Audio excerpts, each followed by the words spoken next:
while the days grow warmer, there are often still small, dirty snowbanks along every road, as a reminder of the long winter past. These snowbanks are not dirty just from mud, but mostly from the salt-sand mixture used across the state. In winter, the road salt is a savior on icy roads, but by spring it is more of a car killer.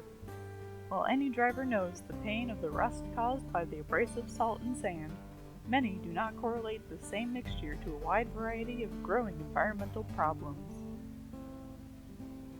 Salt is composed of sodium and chloride, both alone dangerous substances, but when combined, they are generally safe and even edible. However, there is a huge difference between the salt used on potato chips and the salt used to melt ice. Ice melt salt is more chloride than sodium, generally a 40% sodium to 60% chloride ratio, and this chloride is the big danger to aquatic systems. The runoff of road salt during the spring into any of the thousands of lentic and lotic water systems in Maine is becoming a major concern, as chloride is completely soluble in water and incredibly toxic to fish, invertebrates, and amphibians, as well as to aquatic plants that offer food and protection for these creatures. In addition to a danger to aquatic life, it is also a possible threat to human lives as well, as many Mainers in rural areas get their water from wells that tap into groundwater reserves, which these chlorides can leak into. What is worse is that chlorides are not natural and thus cannot be easily removed or processed through a natural system like most elements. Aquatic systems are not the only living systems at risk of overconsumption of road salts. Many mammals become more active in the spring, looking to replenish the nutrients lost over the winter.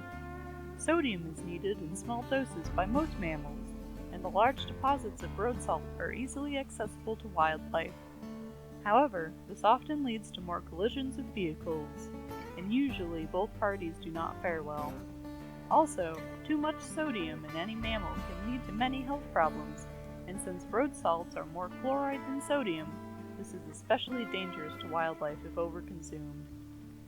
In addition, salt is toxic to birds, and as many migrate back to their summer ranges in Maine, they often will mistake pieces of salt along the roadways under trees and grasses for seeds, leading to a painful death.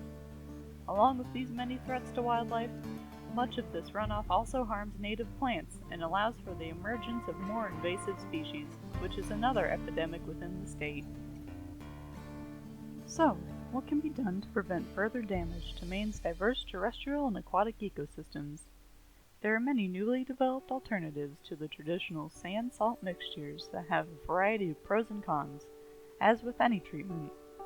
Ecotraction is one such alternative that has been used by the Chicago Park District and other smaller municipalities, and is made from volcanic minerals.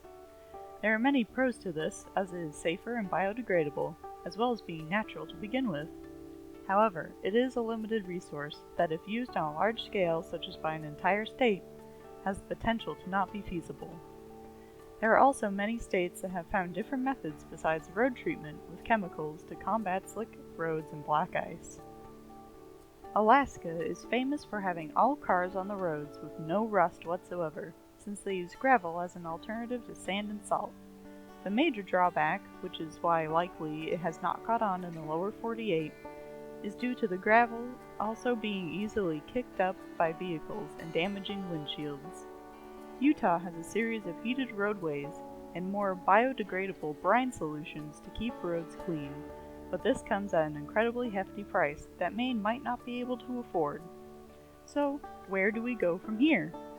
Every option will have its pros and cons, but it is up to proactive people to get involved and make it known to the state what these options are and how both Mainers and Maine wildlife can benefit from a change.